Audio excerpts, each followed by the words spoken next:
طه ما أنزلنا عليك القرآن لتشقى إلا تذكرة لمن يخشى تنزيلا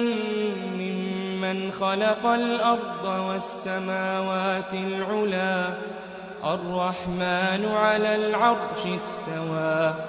له ما في السماوات وما في الأرض وما بينهما وما تحت الثرى وإن تجهر بالقول فإنه يعلم السر وأخفى الله لا إله إلا هو له الأسماء الحسنى وهل أتاك حديث موسى إذ رأى نارا فقال لأهلهم كثوا إني آنست نارا لعلي آتيكم منها بقبس أو أجد على النار هدى فلما أتاها نودي يا موسى إني أنا ربك فاخلع نعليك إنك بالواد المقدس طوى وأنا اخترتك فاستمع لما يوحى إنني أنا الله لا إله إلا أنا فاعبدني وأقم الصلاة لذكري إن الساعة آتية أكاد أخفيها لتجزى كل نفس بما تسعى فلا يصدنك عنها من لا يؤمن بها واتبع هواه فتردى وما تلك بيمينك يا موسى قال هي عصاي أتوكأ عليها وأهش بها على غنمي ولي فيها مآرب أخرى قال ألقها يا موسى فألقاها فإذا هي حية تسعى قال خذها ولا تخف سنعيدها سيرتها الأولى واضمم يدك إلى جناحك تخرج بيضاء من غير سوء آية أخرى لنريك من آياتنا الكبرى اذهب إلى فرعون إنه طغى قال رب اشرح لي صدري ويسر لي أمري واحلل عقدة من لساني يفقه قولي واجعل لي وزيرا من أهلي هارون أخي أشدد به أزري وأشركه في أمري كي نسبحك كثيرا ونذكرك كثيرا إنك كنت بنا بصيرا قال قد أوتيت سؤلك يا موسى ولقد مننا عليك مرة أخرى إذ أوحينا إلى أمك ما يوحى أن اقذفيه في التابوت فاقذفيه في اليم فليلقه اليم بالساحل يأخذه عدو لي وعدو له وألقيت عليك محبة مني ولتصنع على عيني إذ تمشي أختك فتقول هل أدلكم على من يكفله فرجعناك إلى أمك كي تقر عينها ولا تحزن وقتلت نفسا فنجيناك من الغم وفتناك فتونا فلبثت سنين في أهل مدين ثم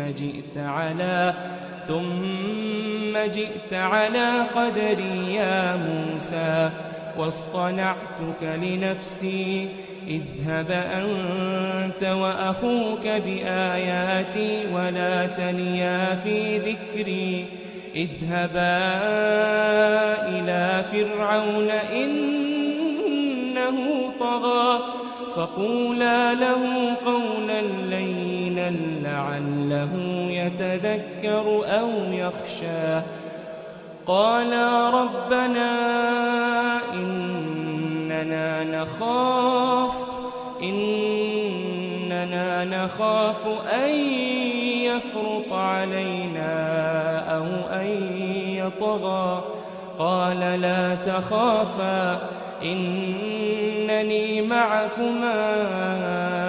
أسمع وأرى قال لا تخافا إنني معكما أسمع وأرى فأتياه فقولا إنا رسولا ربك فأرسل معنا بني إسرائيل ولا تعذبهم قد جئناك بآية من ربك والسلام على من اتبع الهدى إنا قد أوحي إلينا أن العذاب على من كذب وتولى قال فمن ربكما يا موسى قال ربنا الذي أعطى كل شيء خلقه ثم هدى قال فما بال القرون الأولى قال علمها عند ربي في كتاب لا يضل ربي ولا ينسى الذي جعل لكم الأرض مهدا وسلك لكم فيها سبلا وأنزل من السماء ماء فأخرجنا به أزواجا من نبات شتى كلوا وارعوا أنعامكم إن في ذلك لآيات لأولي النهى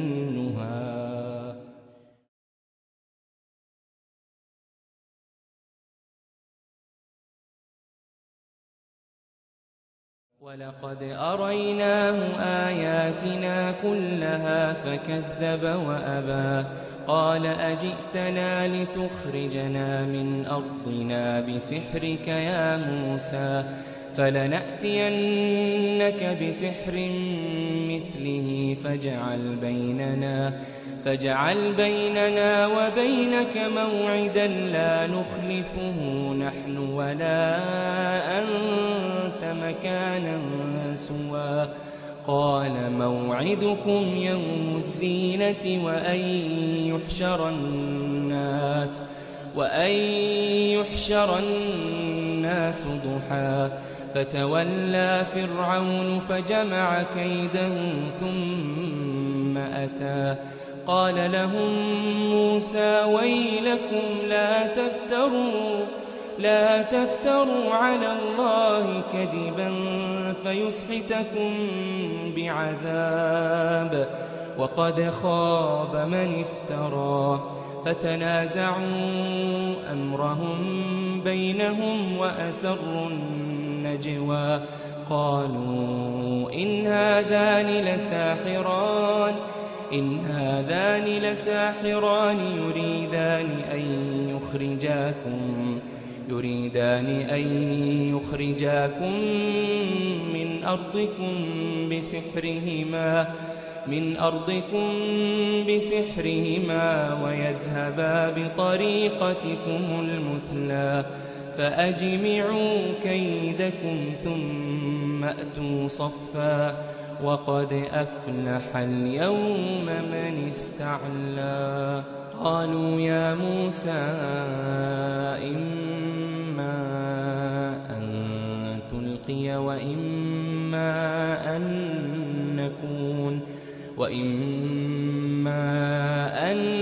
نكون أول من ألقى. قال بل ألقوا فإذا حبالهم وعصيهم يخيل إليه من سحرهم أنها تسعى فأوجس في نفسه خيفة موسى. قلنا لا تخف إنك أنت الأعلى وألق ما في يمينك تلقف ما صنعوا إنما صنعوا كيد ساحر ولا يفلح الساحر حيث أتى. فألقي السحرة سجدا قالوا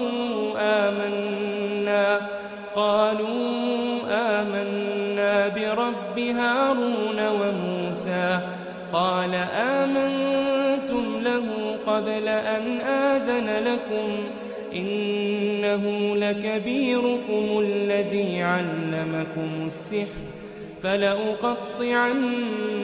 أيديكم وأرجلكم من خلاف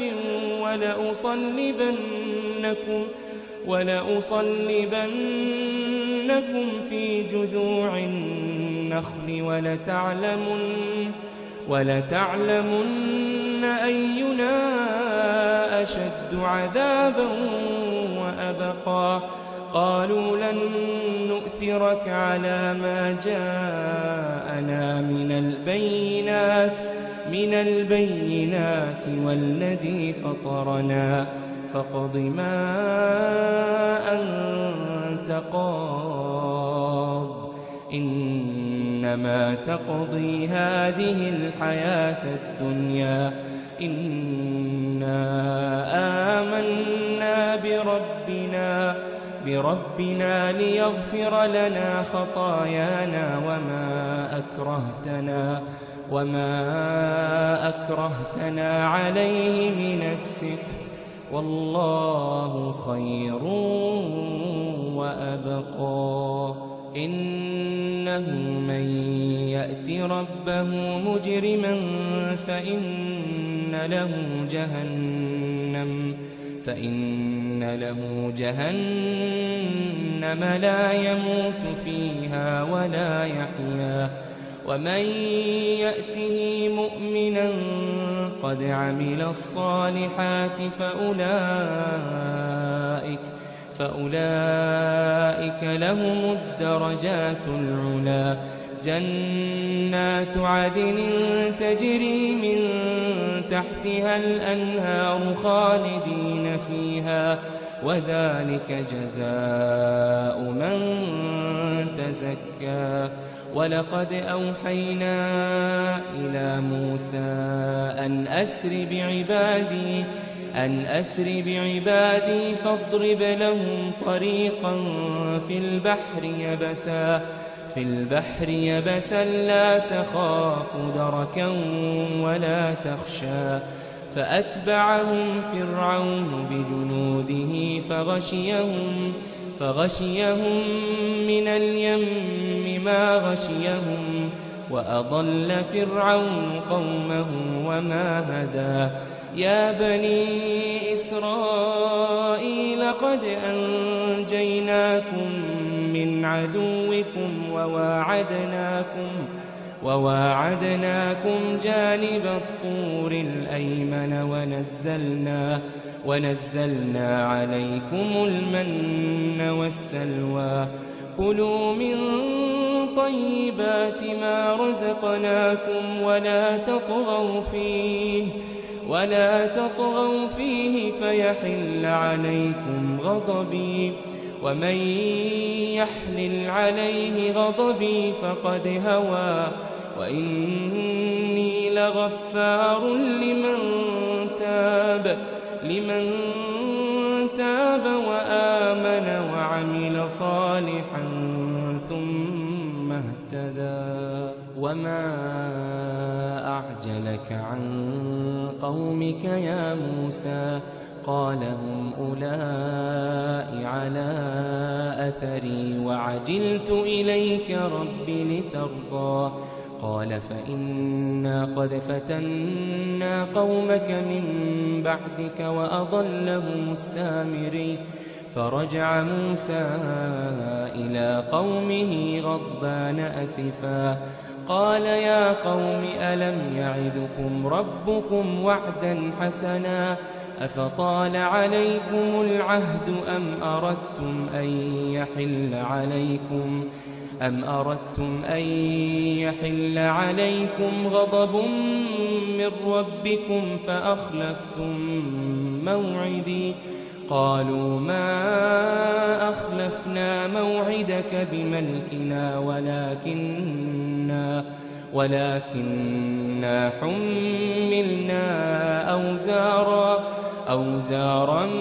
من زينة القوم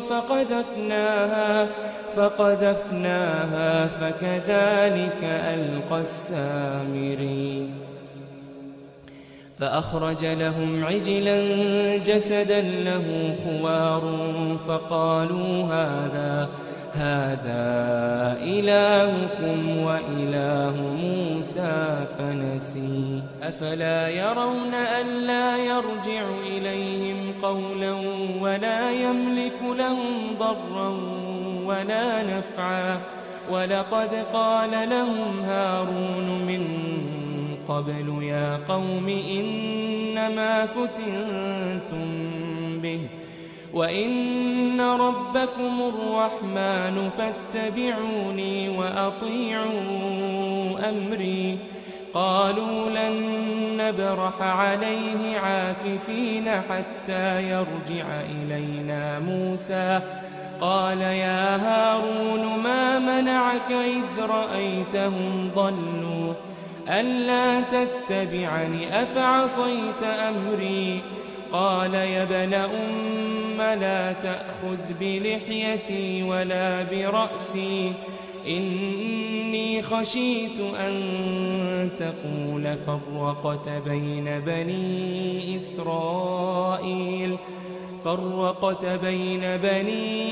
إسرائيل ولم ترقب قولي قال فما خطبك يا سامري قال بصرت بما لم يبصروا به فقبضت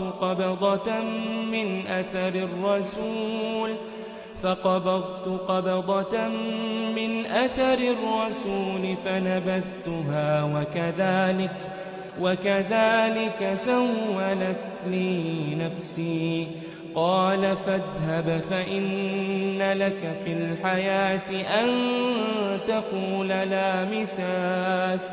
وإن لك موعدا لن تخلفه وانظر إلى إلهك الذي ظلت عليه عاكفا لنحرقنه ثم لننسفنه في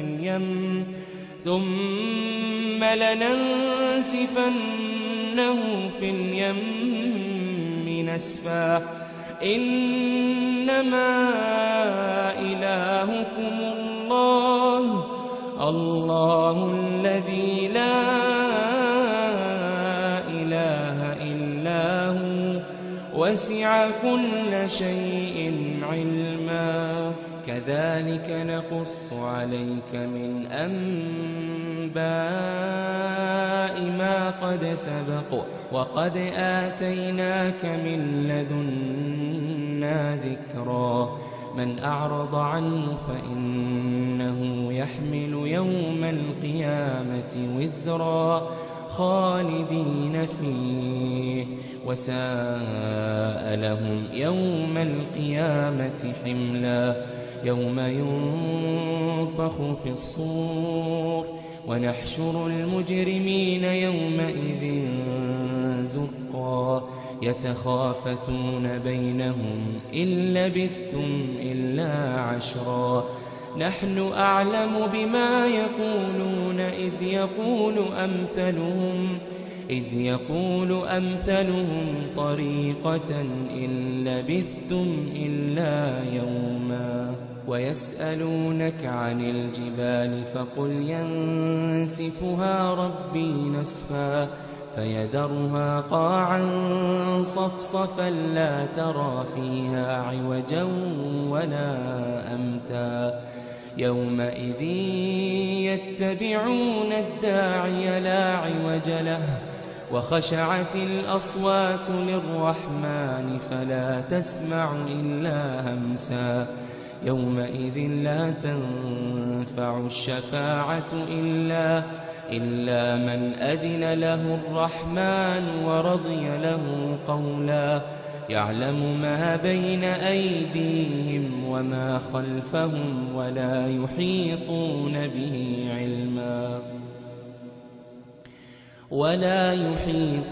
به علما وعنت الوجوه للحي القيوم وقد خاب من حمل ظلما ومن يعمل من الصالحات وهو مؤمن فلا يخاف ظلما ولا هضما وكذلك أنزلناه قرآنا عربيا وصرفنا فيه من الوعيد لعلهم يتقون أو يحدث لهم ذكرا فتعالى الله الملك الحق ولا تعجل بالقرآن من قبل أن يقضى إليك وحيه وقل رب زدني علما ولقد عهدنا إلى آدم من قبل فنسي ولم نجد له عزما وإذ قلنا للملائكة اسجدوا لآدم فسجدوا إلا إبليس أبى فقلنا يا آدم إن هذا عدو لك ولزوجك فلا يخرجنكما من الجنة فتشقى إن لك ألا تجوع فيها ولا تعرى وأنك لا تظمأ فيها ولا تضحى فوسوس إليه الشيطان قال يا آدم هل أدلك على شجرة الخلد وملك لا يبلى فأكلا منها فبدت لهما سوآتهما وطفقا يخصفان عليهما من ورق الجنة وعصى آدم ربه فغوى ثم اجتباه ربه فتاب عليه وهداه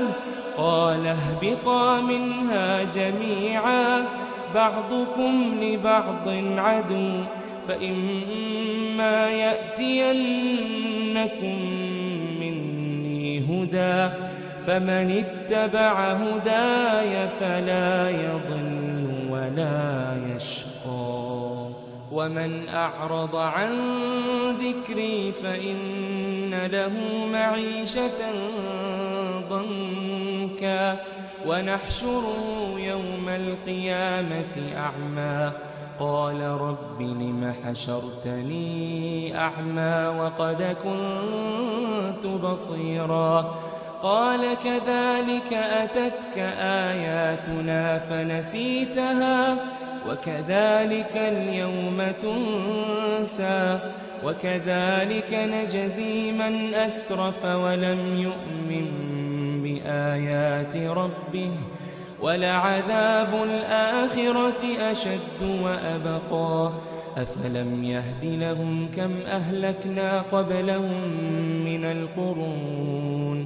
من القرون يمشون في مساكنهم إن في ذلك لآيات لأولي النهى ولولا كلمة سبقت من ربك لكان لزاما وأجل مسمى فاصبر على ما يقولون وسبح بحمد ربك قبل طلوع الشمس وقبل غروبها ومن آناء الليل فسبح وأطراف النهار لعلك ترضى ولا تمدن عينيك إلى ما متعنا به أزواجا منهم زهرة الحياة الدنيا لنفتنهم فيه ورزق ربك خير وأبقى وأمر أهلك بالصلاة واصطبر عليها لا نسألك رزقا نحن نرزقك والعاقبة للتقوى وقالوا لولا يأتينا بآية من ربه أولم تأتهم بينة ما في الصحف الأولى ولو أنا أهلكناهم بعذاب من قبله لقالوا